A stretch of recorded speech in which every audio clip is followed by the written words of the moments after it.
So that was euphoric for me. The state of happiness with your gender identity. It is rather a feeling that many individuals in the trans community feel, including me. They are crying tears of joy because they finally feel comfortable in the body they're in. But have you heard of the term gender euphoria?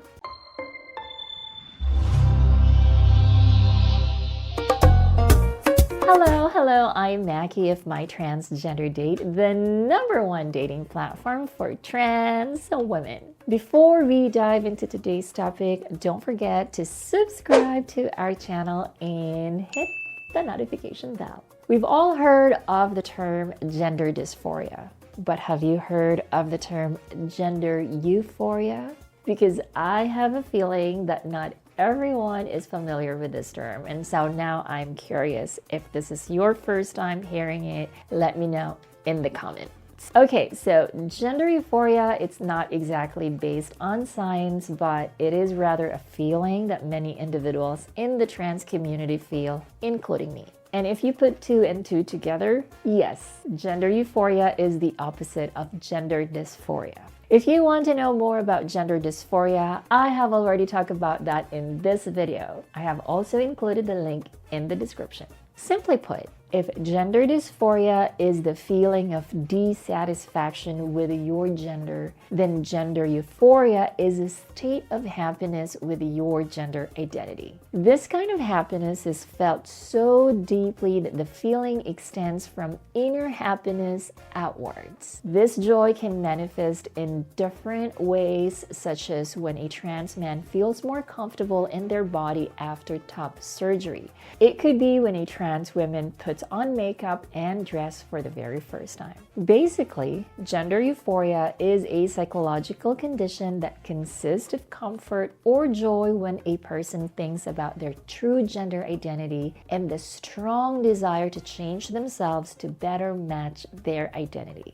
Here are other examples of how we trans people can experience gender euphoria in our daily lives. Number 1, getting addressed by our preferred pronouns or titles such as Miss and Ma'am for trans women like me and Sir or Mr. for trans men. Just being addressed by our preferred title or pronouns can really make our day because other people perceive us as the gender that we identify with without having to explain ourselves. Number 2, being called our new name instead of our birth name.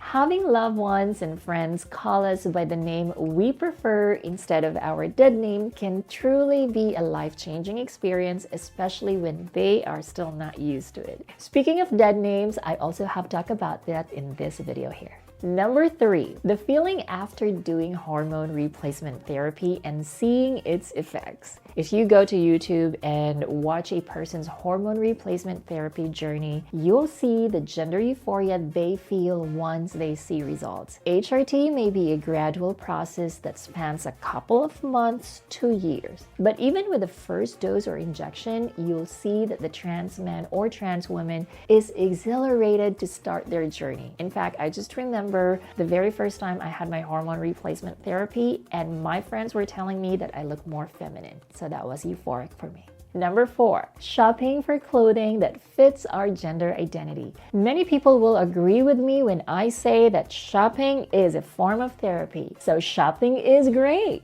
For us trans people, it could even be euphoric when we shop our clothes that fit the gender we identify with. Seeing ourselves in clothes and accessories that make us feel like our true selves can really be a different kind of experience. And I just love the feeling when I first bought my dress and heels. Number 5, having gender affirming or gender reassignment surgery. I don't know if you've seen videos of trans people after their surgery where they are crying tears of joy because they finally feel comfortable in the body they're in. Those who opt for surgery often feel gender euphoria when they get top or bottom surgery. It's our way of reclaiming our bodies and finally living our truth. I felt complete when I had my breast augmentation done.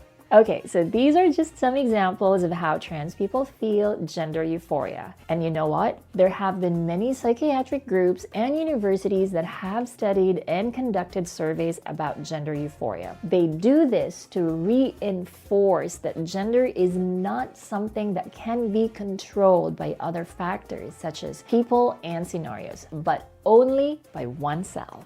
You can find more information about these studies in our blog.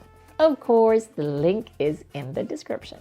That's it for today's video. And how about you? What is that one experience that made you feel gender euphoric? May it be makeup, shopping, pronouns, or something else. Just let me know in the comments. If you enjoyed this discussion, don't forget to give me a thumbs up. And remember, everyone deserves to feel the joy of being their true selves. See you in the next video.